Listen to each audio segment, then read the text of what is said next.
We talking about practice. Not a game, not a game. We talking about practice. Practice, man. I mean, how silly is that?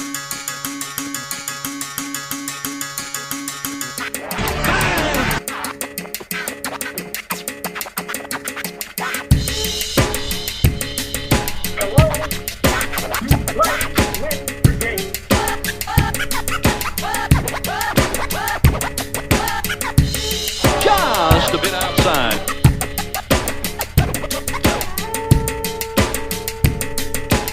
Oh my! He's on fire! What's up, everybody? Thank you for listening to the FlipSide podcast. We are back with the show where we pick our three locks for the week, our three favorite games against the spread in the NFL. Had a pretty good year so far. Things have been a little different. Well, we just don't know who's playing, who's not playing up until it's kickoff time. We're joined by Tyler Hayward of Trouble with the Snap. Tyler, how you doing?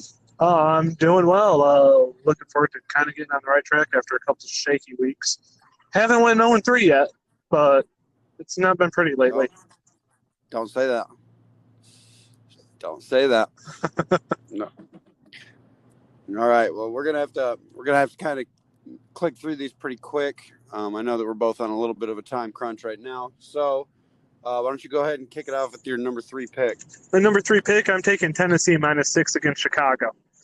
I think that Tennessee's front seven is underrated. You have to give Montgomery something in order for him to make something. And so it's a situation where he needs a lot of help. I don't know if he's necessarily going to get that. A lot of Chicago's passes, you and I were talking off air the other day, lots of deep balls. The Titans did improve their secondary with the pickup of Desmond King. I mean, it's not a Tre'Davious White or anything like that, but he's still a solid corner. We obviously remember him from his Big Ten days back in Iowa, and he's still a decent back.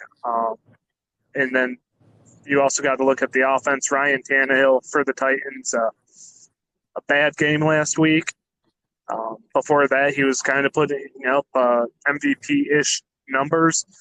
I mean, obviously, it's still in favor of Wilson, but, any other year you could definitely make a case. And I think, Tannehill is now at the stage in his career where we're like, oh, he's not going to have 2 bad weeks in a row.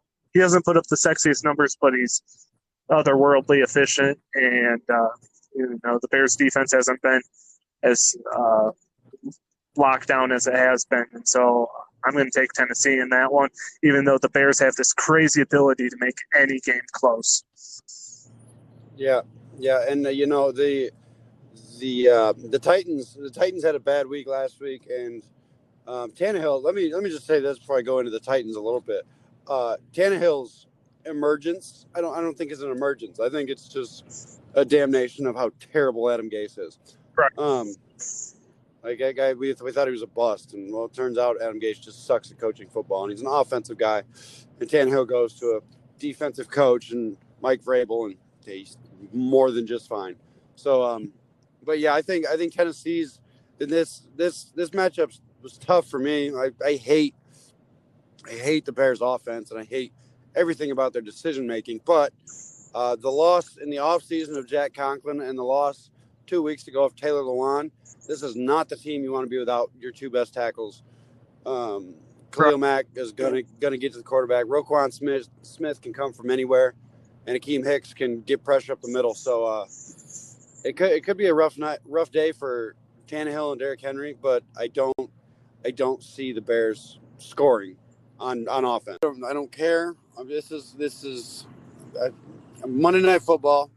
Give me the New England Patriots -7.5 at the New York Jets. I don't buy into the fact that people think that Bill Belichick is tanking, but in a sneaky way, which I don't put past him. And even if he is, I don't think Bill Belichick has the ability. I'll just be real quick on this one. I think the Patriots as a team are better, obviously, but I think that the difference in coaching. I don't think Bill Belichick is able to be outcoached by Adam Gase if they both try their hardest. So, yeah, to put it simply, I'm taking the Patriots. It's a nasty number at -7.5, but it's the Patriots. It's Belichick. It's Gase. Kind of a no-brainer. Yeah, if this is any moment for Cam Newton to get on the right track, it's definitely against the New York Jets. I'm not going to say that they are tanking. I think they're still a fighting team. I mean, ultimately, when you look at it, they've only lost one piece. Now, granted, it was a very efficient piece, and Edelman has lost a couple of steps, but they're trying to lose a corner, though, too. Right. But, ultimately, you can tank all you want. You're going to have a better record than the Jets at the end of the year anyway, so who gives a crap? You're going to end up being higher than them in the division. I think this is a situation where, Patriots defense is still good. And like I said, you can take all you want. You're not going to throw your strategies out the window. And players aren't going to leave themselves vulnerable in the NFL. And so it's a situation where the Patriots should walk away with this one. Yep. Why don't you go ahead with your number 2 choice? My number 2 choice, I'm kind of gambling a little bit on this one. I'm taking Minnesota. What we do. That's what we do. Yeah, isn't that the point of this? Yes. I'm taking Minnesota -4 against Detroit. I thought Minnesota looked good last week against Green Bay. Green Bay's got a better run defense than Detroit. And Dalvin Cook just completely, turned him into Swiss cheese. Get it? And I also think that the Lions don't have the coverage ability for both Thielen and Justin Jefferson, who, was my pick for Rookie of the Year the second he got drafted to Minnesota. And that's looking like that may come to fruition unless Justin Herbert can start actually winning games on top of his fantastic numbers. This is a situation, too, where Matt Stafford, as far as we know right now, he is out. He does need a few negative tests in a row to be eligible to come back in and play, so you need to hop on this number early. He got one yesterday. He got one yesterday. He still needs a couple more. So hop on this number if something were to happen, and that ended up being, you hear about false positives all the time. If this ends up being a false negative situation, then it's a situation where that -4 is going to easily flip probably 4 points at least. Yeah, and you have to go ahead. And you also have to remember that Kenny Galladay is out as well. And look, even though the Vikings defense isn't good and the Lions defense isn't good, I think the Vikings can control it a little bit more, given the fact that they have the ability to run the football the way that they do. And I like Minnesota in this one. Yeah, this one, a lot of sports books. There's a couple out there that still have this one at 4. A few of them have it at 5, but most of them you can't even find it because of the Stafford news. A lot of times they'll pull that for injuries or question marks, or if a quarterback gets benched and they don't know who the starter is. But there are some books. I think FanDuel, you can still get this one. I think it's 4.5.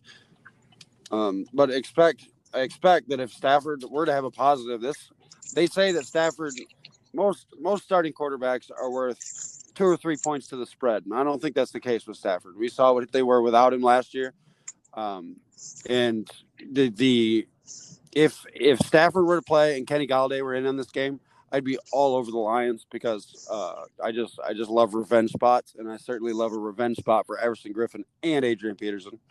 But I'm not certain, and I as much as suspect as Minnesota's secondary is, it looks like Cameron Dantzler, their rookie that they're hanging their hat on for the future of their secondary, is going to be out.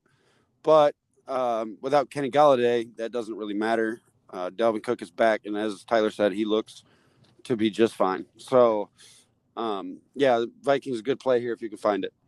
With my second pick, God, I hate them all in hindsight. I'm taking the New York Football Giants plus 2.5. What am I doing? I At have the no idea. Washington. I saw that earlier, and I was about ready to start questioning your sobriety. Yeah, the Redskins suck though. I mean the R words. Well, let me just make a very valid counterpoint. The Giants suck. So Yes, they do. But Ryan Kerrigan looks like he's out. He doesn't even want to play there anymore. The Redskins don't have a lot going for them. And what? They're not. I'm not calling them the football team. They're an embarrassment. They're embarrassment to teams that play football. It's insulting. They went from insulting Native Americans with their former name to then insulting all other football organizations. Like, well, they're really bad, and I like Ron Rivera. I always like Ron Rivera, especially this year. I love his story. I love all that, but I don't love his choice in quarterback. I think this should be Alex Smith all day, every day. Haskins obviously isn't working. It's funny how you're not as good in college when you don't have all the best position players on your team. Kyle Allen sucks. His hands are like 8 inches, and every time the wind blows, he fumbles. And I understand Alex Smith's coming back from an injury, and I understand the football team doesn't have a whole lot to play for, but Alex Smith should be starting, and then I wouldn't dare touch the Giants here. Plus, I think Joe Judge is all right. Their Giants defense has really kind of turned it on lately, and Jabril Peppers is finally looking like the player that he was supposed to be coming out of high school. And yeah, I like their receivers. I like their tight end if he can hang on to the ball. And I like the Giants here because Washington sucks, and I think the Giants just suck less. Right. Yeah. I mean, this is a situation. I think the Giants I think that Washington's going to be able to run the ball a little bit. I think this is a situation where it's just so ugly on both sides. Like I sat there and I looked at it, and I was like, you know what? Maybe I should look at this game and consider taking New York. And then I thought about it. Maybe I should look at this game, consider taking Washington. And it was just a situation where it just doesn't work either way. I don't have enough faith in either of those teams in a 2.5 point spread to really make a decision. And so I just completely stayed away from it. I wouldn't touch this. I have no idea how not only this ended up on your list, but this ended up number 2 on your list. Yeah. I just hate Kyle Allen. I think he's probably a great person. And this is kind of a tip of the cap to Daniel Jones, who impressed me wildly a couple weeks ago. And everybody was talking about how he tripped over the 30-yard line. My thought was that he pulled away from Avonte Maddox. Avonte Maddox ran a 4.38 at the combine. Daniel Jones is huge, and that was the fastest. Next Gen Stats called that the fastest run by a quarterback since Lamar Jackson in 2017. Like, what? Excuse me? Like the 21 miles an hour at 6'4", 240. That's insane. But if he could just figure out how to throw the ball, they might have a team. So. Well, I mean, I think a lot of that falls on the receivers there too. They've got to be able to get open. And I think Slayton's a baller. Yeah. Well, I mean, obviously, Darius Slayton's really good, but there's still a lot to be desired in regards to the weapons that he needs around him. That includes the running back position without Saquon Barkley, and so it's just a game without a complete team and two just really poorly. Even though the Giants may potentially be turning it around, two poorly run franchises over the last few years. This was just one I wanted to stay away from. Yeah. The NFC East outside of the Eagles, I don't want to touch. And a lot of times I don't touch the Eagles because you don't they know what win you're up. going to get. Yeah. Yeah, and it's really Carson Wentz and then Hanover Horton. But the guy who works at the Bell Tire cash register. Yeah, we sure could use one of their corners, though. Why don't you go ahead and lock it up for the week? I'm locking it up. I'm taking Seattle -3 against Buffalo. Oof. Joshy. Yeah, I'm kind of concerned about that in some aspects, just because I think that Buffalo's got the ability to keep the ball out of Wilson's hands, but it's only a 3-point spread. You can go ahead and you can, if you're able to lock up DK Metcalf, who's turning into the best receiver in the NFL. Maybe not named DeAndre Hopkins. Maybe named DeAndre Hopkins. Right now I think it's pretty much a 2-horse race between those two. But you can try to lock him down with Tre'Davious White, but Tyler Lockett's available. Moore's a solid receiver in that third spot. They have the ability to get it to the tight end. And then obviously you got Wilson's ability to improvise. They can run the Carson. Yep, you have Carson out there too. I think this is a situation where it's just too many weapons. I feel weird taking this pick as well, just because normally I'm the guy who, picks based on defense. And I'm kind of going the opposite way, and I'm going with the offense, the offensive team that has the bad defense. I just think the way Wilson's played, as good as Allen's been, I don't think he can match it. I think Pete Carroll's enough of a defensive coach to get it to the point where he can at least plan for Diggs, and they don't have other receivers that can really make plays. Cole Beasley's kind of come on as of late, but it's Cole Beasley, it's John Brown, it's guys who should be playing in that slot spot, and they're playing as a number 2 receiver. They're out of position there. Overall, I like Seattle better, just more or less because of Wilson. Yeah, and I'll be the first one to tell you that this DK Metcalf talk's getting out of hand. Oh, absolutely. These Calvin Johnson comparisons, let's pump the brakes. People call him the best receiver in the NFL. Statistically, he hasn't been cut and dry the best receiver on his team. I think he's been romanticized a little bit by him running down Budda Baker, but just going back to the disrespect of Julio Jones from the general media. And don't forget, last time we saw Antonio Brown in a full season's work, there was no question who the best receiver in the league was. So he returns this week. I'm excited to see what he can do. Hopefully he's cleaned his act up, because this is certainly a last chance for him. But DK Metcalf, I don't know how the Bills are going to play this.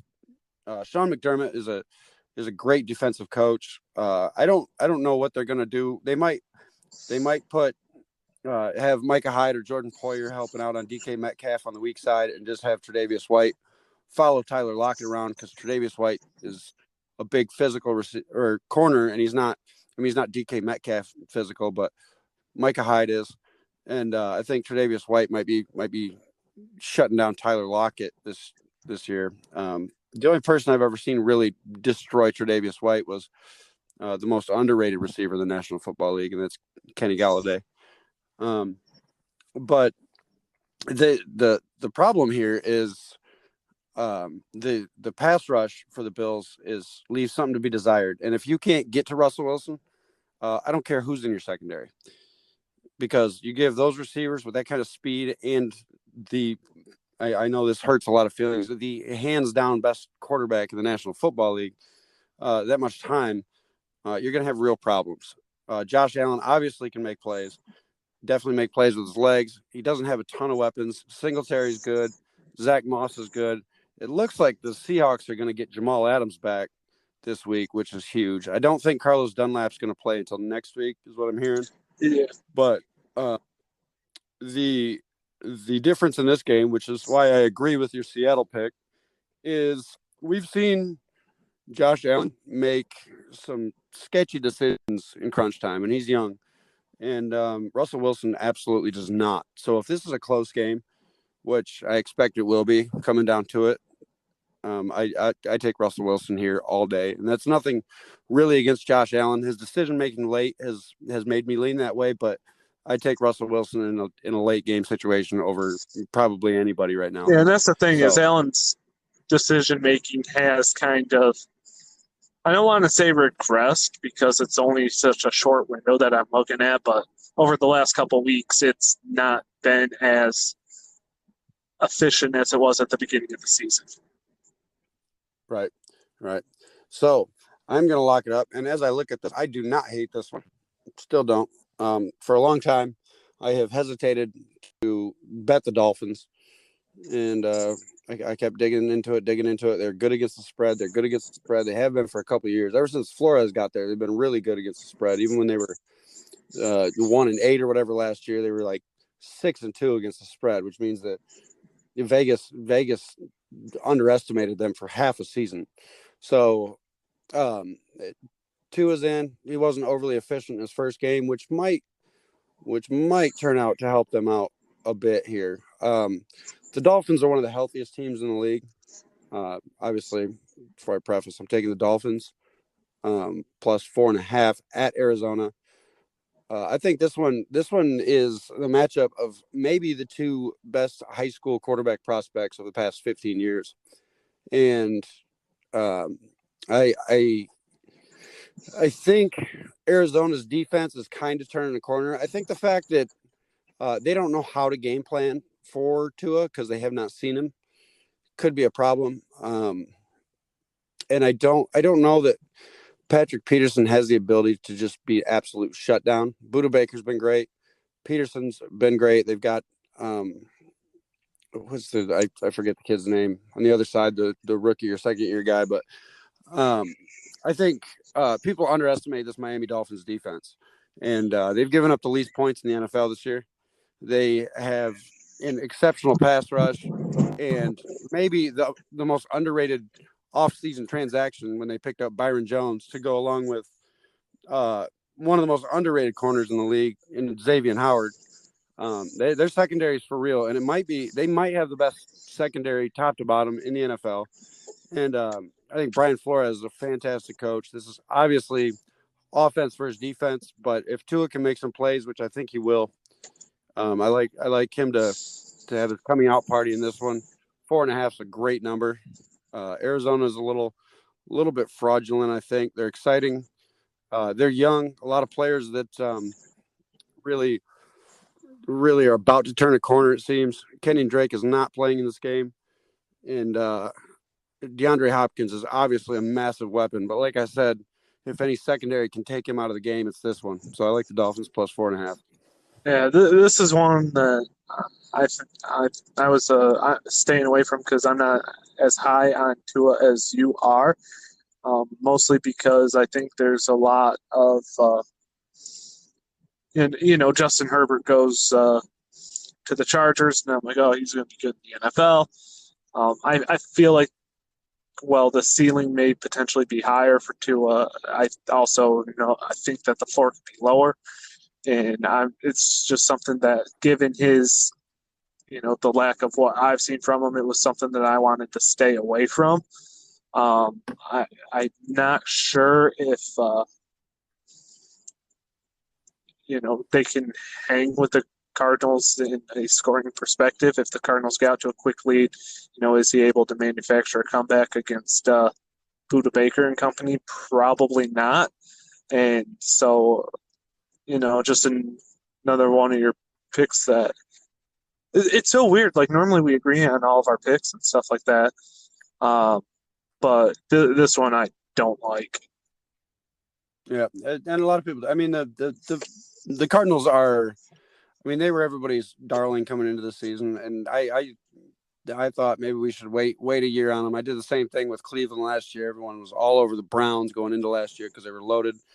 I'm not sure that Kingsbury is as good as people think. I think he's a good coach, but I think that Brian Flores is wildly underrated because normally Belichick assistants, especially defensive ones, don't Patricia. really work out. Yeah, don't really work out as head coaches. And Flores has done, I think, a masterful job with this team, top to bottom. Tua was pretty good last week. He wasn't efficient, but he didn't make mistakes. They got the win, and this isn't Aaron Donald, and this isn't Jalen Ramsey. I like the Dolphins against the spread. The Cardinals aren't very good against the spread, and but it should be fun to watch. Two really, really maybe overhyped quarterbacks. You said I was high on Tua. I'm not that high on Tua, but I think that I've been so impressed with the Dolphins' ability to coach and manage their roster and kind of rebuild this thing that I think that he has enough talent for them to make it work. So that's why I'm finally buying into the Dolphins. They're against the spread record. I'm like, all right, I quit hating you. I'm done. So it's not a Miami thing. It's just a Tua thing. Just I haven't seen him enough to roll with him. Especially. I mean, maybe if Fitzpatrick were playing, obviously I'd have an opinion on what's happened in this game. And I agree with you. I think the Dolphins are the quietest rebuild in the NFL, and it's going to hit home real soon for the AFC East. But again, it's hard to bet a quarterback you haven't seen. And if the Cardinals can get out to a quick start again, I just don't know if Tua's got it in him to play catch up at the NFL level. Guy's never been behind. He went to school at Alabama. He doesn't know what it's like to lose. So I don't know if he can, manage his way out of a game like that. Yep. All right. Well, those are our picks for this week. We're gonna try to keep this train rolling. If you're tailing us, betting with us, congratulations. We're at about 68, 70% combined. So I'm not a math wizard, but that's profitable. And if you need a couple bonus picks or you're a degenerate gambler like myself and you need action on Saturday, bonus locks, I'm going to give you two. I'm going to go Clemson -5.5 because the kid, I'm not going to pronounce his name, the quarterback, he's really good at football too. I know he's not Trevor Lawrence, but -5.5. Notre Dame's Notre Dame. They disappoint year in and year out. And then I'm going to go UCLA 6 points at Colorado. Colorado, as Tyler knows, does not have their coach. Mel Tucker's gone. Steven Montez, their quarterback, who's been good for 4 years, is gone. Laviska Shenault, their playmaker, is gone. And UCLA lost Josh Kelly to the Chargers. But they have Chip Kelly. Colorado doesn't know how to play defense. That's a no-brainer. So there's two bonus locks for Saturday. That is going to do it for us. Tune into the Trouble with the Snap podcast for all your Big Ten news. It's been a wild ride already in the Big Ten, so stay tuned. And Jeremy and Tyler will keep you abreast of what to expect going forward. And maybe Paul Bunyan will come back home next year, huh? Nah, I'm good. You look comfortable. You don't want to move someone who's comfortable, especially when they're that old. Yeah, I wouldn't. I don't blame you. Again, it's a heavy trophy. You don't want to carry that. Yeah, it's like 4 foot tall. Don't touch it. Just leave it. Just leave it there. You set it on fire. I think it's wood, isn't it? Yeah. Yeah, just burn it. Be a good fire starter. But alrighty. Well, that'll do it. Like I said, Trouble with the Snap, FlipSide. Keep up the support, keep the shares, keep the likes going. We're gonna keep this money rolling in for you. So have a good weekend. Good luck. And if you have good luck, that means we have good luck, hopefully. So have a good one.